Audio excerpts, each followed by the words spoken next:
हिंदी की online classes में आप सभी विद्यार्थियों का एक बार फिर से स्वागत है। हम कक्षा 10 का एक अध्याय पढ़ रहे थे सेनापति, और सेनापति के हमने 2 कवित्त पढ़ लिए थे। आज हम आगे के कवित्त की चर्चा कर लेते हैं। हमने पहला कवित्त ऋतुराज वसंत के आगमन का जो वर्णन किया है सेनापति जी ने, उसको पढ़ा, और दूसरे कवित्त में ग्रीष्म ऋतु को वर्षा ऋतु के रूप में किस प्रकार से बना दिया है। चतुरता सेनापति की कि एक कविता जिसमें ग्रीष्म ऋतु का वर्णन करते हुए उन्होंने वर्षा ऋतु के रूप में दिखाया है। ये 2 कवित्त अपने हो गए थे। आज हम स्टार्ट करेंगे अगला कवित्त। इस कवित्त में सेनापति जी क्या कहते हैं, इसकी हम चर्चा कर लेते हैं। इस कवित्त में कवि ये कहना चाहते हैं कि एक सखी दूसरी सखी से कहती है कि किस प्रकार से बारिश का मौसम आ गया है, चारों तरफ वर्षा हो रही है, और इस वर्षा के समय में मेरे प्रिय ने मुझे याद किया है, बुलाया है, और मुझे उनसे मिलना है। लेकिन ये वर्षा ऋतु है, ये मिलन की आस को और तेज कर रही है और मेरे वियोग की अग्नि को बढ़ा रही है। चलिए फिर आरंभ करते हैं। दामिनी दमक सुरचाप की चमक, श्याम घटा की झमक, अति घोर घन घोर ते, कोकिला कलापी क्वल कूजत जिततित, सीकर ते शीतल समीर की झकझोर ते, सेनापति आवन कहो मन भावन, सु लाग्यो है तरसावन विरह जूर जोरते। देखिए किस प्रकार से 2 लाइनें और रह गई हैं। आयो सखी सावन मदन सरसावन, लाग्यो है बरसावन सलिल चहू ओरते। ये हमारा यहाँ तक एक कविता है। शुरुआत करते हुए अपनी सखी से कहती है दूसरी सखी कि दामिनी दमक, दामिनी यानी बिजली, दमक चमक रही है, बिजली चमक रही है आसमान में। सुरचाप इंद्रधनुष, इंद्रधनुष, ठीक है। सुर कहते हैं देवता को, और कौन से देवता को? इंद्र को। और चाप यानी धनुष। चाप किसे कहते हैं? चाप कहते हैं धनुष, धनुष का पर्यायवाची है ये ध्यान रखें हमेशा। तो बिजली चमक रही है और इंद्रधनुष की चमक भी आसमान में फैल गई है। श्याम काली, श्याम यानी काली, घटा घटाएं, बादलों की काली घटाएं हैं, वो झमक अर्थात बूंदे गिरा रही हैं या बूंदे झमका रही हैं। ठीक है, तो क्या कह रही हैं? बिजली चमक रही है, इंद्रधनुष भी चमक रही है आसमान में, और काली घटाएं पानी बरसा रही हैं। अति बहुत ज्यादा, घोर भयानक रूप से, घनघोर, घनघोर यानी चारों तरफ से घटाएं हैं वो आसमान में घिर आई हैं, और बहुत ही अधिक घनघोर झमक यानी पानी की बूंदें गिरा रही हैं, वर्षा कर रही हैं, बरसात हो रही है।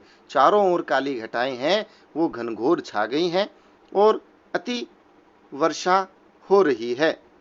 कोकिला कोयल, कोकिला यानी कोयल, कलापी मोर, कलापी यानी मोर, कल यानी मंद ध्वनि में, मंद ध्वनि में, कूजत यानी बोलना, कूकना, जित तित जहां तहां या फिर यहां वहां। कवि कह रहा है कि एक सखी ने कहा दूसरी सखी से कि कोकिला कोयल इस वर्षा ऋतु में बोल रही है, और मोर भी इधर उधर यहां वहां कूजते नजर आ रहे हैं, बोलते नजर आ रहे हैं। कोयल है वो कल यानी मंद ध्वनि में कूक रही है, और मोर भी अपनी ध्वनि इस वातावरण में फैला रहे हैं, बोल रहे हैं। वर्षा ऋतु में कोयल और मोर बोलते ही हैं। सीकरते, सीकर यानी छींटे, शीतल यानी ठंडे, समीर यानी हवा, झकोरे यानी झोंके, ठंडी हवा के झोंके। क्या कह रही हैं? शीतल यानी छींटे, हल्की फुल्की बरसात के छींटों के साथ जो हवा है, समीर यानी हवा है, वो भी ठंडी हो गई है और उस ठंडी हवा के झोंके भी आ रहे हैं। सेनापति, सेनापति कह रहे हैं कि वो सखी कह रही है अपनी दूसरी सखी से कि आवन कह्यो, आने के लिए कहा था, मन भावन मेरे प्रिय ने मिलने के लिए, आने के लिए मुझसे कहा था। सु यानी मुझसे, मन भावन मेरे मन को प्रिय लगने वाले मेरे प्रिय ने मुझे आने के लिए कहा था। लाग्यो तरसावन, अब मैं तरस रही हूं, तरसाना यानी व्याकुल हो रही हूं। विरह, ये जो वियोग है ये ज्वर के रूप में, जोर यानी अत्यधिक, इस मौसम में जहां चारों तरफ बिजली चमक रही है, इंद्रधनुष छाई हुई है, काली घटाएं छाई हो रही हैं और चारों तरफ वर्षा हो रही है, कोयल बोल रही है, मोर बोल रहे हैं, ऐसे वातावरण में जहां ठंडे हवा के झोंके आ रहे हैं, हे सखी मेरे प्रिय ने, मेरे मन भावन प्रिय ने मुझसे आने के लिए कहा था। ऐसा सावन जो आया है, ये जो बरसात हो रही है, बरस रहा है, ये मुझे तरसा रहा है उनसे मिलने के लिए। विरह रूपी ज्वर वह बहुत तेज मुझ पर चढ़ गया है, अर्थात मुझे प्रिय से मिलने की बहुत ज्यादा व्याकुलता हो रही है। आयो सखी सावन, हे सखी सावन का महीना आ गया है। मदन, मदन यानी कामदेव या अपने प्रिय से मिलन की कामना, प्रिय मिलन की कामना, वैसे मदन का अर्थ होता है कामदेव। तो हे सखी, ये सावन जो आया है ये मुझे मेरे अंदर अत्यधिक, बहुत ही तीव्रता से प्रिय मिलन की जो कामना है वो पैदा कर रहा है। लाग्यो है बरसावन, चारों तरफ लगा हुआ है, बरसावन यानी बरसाने के लिए, सलील यानी पानी, चहु ओर से चारों ओर से, चारों ओर से यह सावन का महीना पानी बरसा रहा है और मेरे मन में प्रिय से मिलन की अत्यधिक व्याकुलता आ रही है। यह विरह रूपी ज्वर मुझे तेज गति से चढ़ा हुआ है, मैं अपने प्रिय से मिलना चाहती हूँ। इस सावन के महीने में प्रिय से मिलन की आस और अधिक बढ़ गई है, चूंकि पहले ही उन्होंने मुझसे मिलने का कहा था। तो ये यहाँ पर अपना एक कवित पूरा होता है। आगे बढ़ते हैं अगले कवित की ओर। अगला कवित है वो शीत ऋतु का वर्णन करते हुए कवि कहता है, शीत ऋतु को आक्रमणकारी सेना के रूप में उन्होंने दर्शाया है कि शीत ऋतु का हमला हो गया है हमारे ऊपर और शीत ऋतु है वो ठंडे ठंडे बाणों की सी वर्षा कर रही है और वो बाण हमारे शरीर में चुभ रहे हैं। कवि कहता है शीत को प्रबल, शीत यानी ठंड, शरद ऋतु, प्रबल यानी बहुत अधिक तेज, अधिक तीव्र। सेनापति, सेनापति कह रहे हैं कोप यानी क्रोध, कोप यानी क्रोध, चढ़्यो यानी चढ़ा हुआ है, दल यानी सेना के रूप में, समूह के रूप में। शीत ऋतु है वो प्रबलता से, बहुत अधिकता से क्रोधित होकर के चढ़ाई कर दी है सेना के रूप में सभी जन समूह के ऊपर। निबल अनल, निबल यानी कमजोर, अनल यानी अग्नि, आग जो है वो तो इस शीत के प्रभाव में एकदम से कमजोर हो गई है, ठंडी पड़ गई है, आग का तो कोई प्रभाव ही नहीं होता है।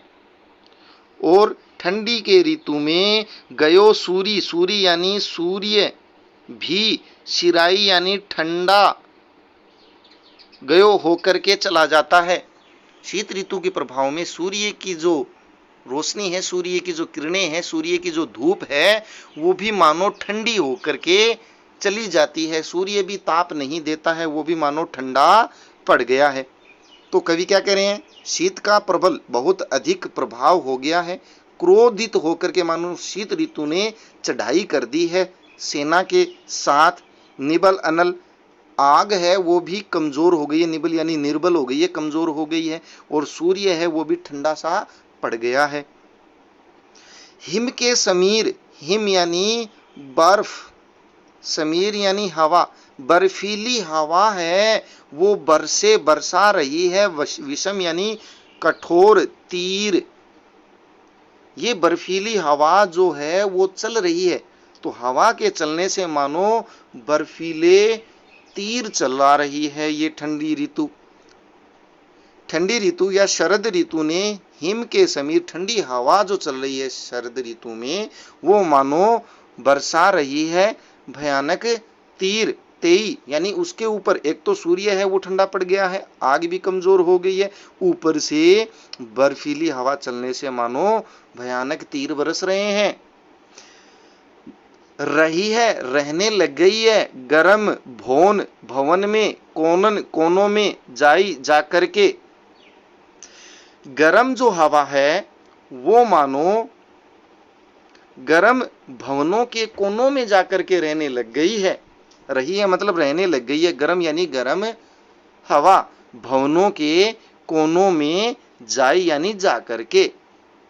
अर्थात गर्म हवा तो मिलती नहीं है, गर्माहट तो मिलती नहीं है, थोड़ी बहुत गर्माहट मिलती है तो भवनों के कोनों में जाकर के छुपना पड़ता है। मानो हमें ऐसा लगता है जैसे गर्म हवा खुद भवनों के कोनों में जाकर के छिप गई है ठंडी ऋतु के प्रभाव से या डर से।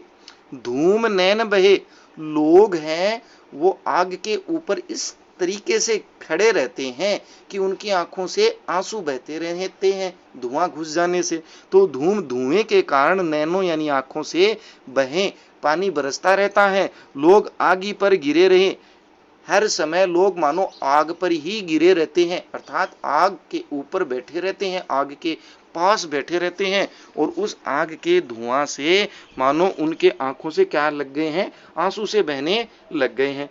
यहाँ कवि ये भी कहना चाहता है कि लोग इस ठंड की ऋतु में इतने दुखी हो गए हैं कि वो रोते हुए नजर आते हैं, दुखी नजर आते हैं। हालांकि ये कहना यहाँ पर ये चाहते हैं कि लोग आग पर झुके रहते हैं, आग का सहारा लिए हुए बैठे रहते हैं, अलाव तपा करके बैठे रहते हैं, और धुएं से उनके आंसू जो निकल रहे हैं, धुएं से जो पानी निकल रहा है वो मानो ठंड के प्रभाव से दुख नजर आ रहा है। ये सो हृदय से, ये यानी हृदय से, सो यानी से लगाई के, लगा करके, नेक यानी थोड़ी सी सुलगाई के। ऐसा लगता है कि वो लोग ये चाहते हैं कि थोड़ी सी आग सुलगा करके अपने हृदय के लगा लें, जिससे इस कलेजे में जो ठंड बस गई है वो थोड़ी सी कम पड़ जाए। मानो भीत जानी महाशीत ते पसारी पानी, छतियां की छां राख्यो पाउक छिपाई के। अंतिम पंक्तियों में और भी सुंदर वर्णन करते हुए कवि कहते हैं कि मानो भीत यानी डर के कारण, भीत यानी डर के कारण, जानी यानी जान करके, डर जान करके, भयंकर डर के कारण, शीत ऋतु के महाशीत यानी भयंकर शीत ऋतु के डर के कारण, पसार फैला करके, पसार यानी फैला करके, पानी यानी हाथ, दोनों हाथ फैला करके, डर के मारे लोग शीत ऋतु के डर के मारे दोनों हाथ फैला करके, छतियां की छां, छातियां मतलब अपने हृदय की छाया में, राख्यों यानी रख लेना चाहते हैं, पावक यानी आग को, अग्नि अनल पावक, तो ये पावक है, पावक यानी आग, छिपाई के छिपा करके, आग को लोग अपने दोनों हाथों से फैला करके आग को अपने हृदय में छुपा लेना चाहते हैं। डर के मारे, इस महाशीत ऋतु के डर के मारे लोग अपने हाथों को फैला करके पाउक यानी आग को अपनी छाती के छिपा लेना चाहते हैं, जिससे थोड़ी बहुत शरद ऋतु का प्रभाव उनके ऊपर कम पड़े। तो कवि क्या कहना चाहते हैं, एक बार पुनः देख लेते हैं पंक्ति वाइज कि शीत ऋतु का प्रभाव बहुत प्रबल गति से बढ़ गया है, क्रोधित होकर के मानो उसने सेना के रूप में चढ़ाई कर दी है। आग जो है, अग्नि जो है वो तो खुद ही कमजोर नजर आती है शीत ऋतु में। गयो सूर शिराय के यानी सूर्य देव भी मानो ठंडा होकर के चला जाता है। हिम के समीर, हवा ठंडी इतनी चल रही है मानो विषम तीर बरसा रही है। ये जो क्रोधित शीत ऋतु सेना के रूप में हमला कर रहा है, मानो वो ठंड के तीर बरसा रही है। गर्म हवा खुद है वो भवनों के कोनों में जाकर के मानो छुप गई है और लोगों के आंखों से पानी बरस रहा है, क्योंकि लोग आग पर इस तरीके से झुके हुए हैं कि उनके आंखों में धुआं भर गया है, जिससे उनके आंखों से पानी बरस रहा है। हृदय से ही, यानी हृदय से लगा करके रख लेना चाहते हैं थोड़ी सी आग को, कि थोड़े से हृदय में ठंड तो कम हो। मानो भीत, यानी कि उन्हें मानो ऐसा लगता है जैसे इस भयानक महाशीत, यानी भयानक शीत, महान बड़ी ठंडी ऋतु के कारण लोग इतने डर गए हैं कि हाथ फैला करके, पानी यानी हाथ फैला करके अपनी छाती में पाउक यानी आग को बसा लेना चाहते हैं, छिपा लेना चाहते हैं। आशा है ये दोनों कविता आपको समझ आ गए होंगे। आज के लिए बस इतना ही। मिलते हैं कल एक नए और आकर्षक वीडियो में। धन्यवाद।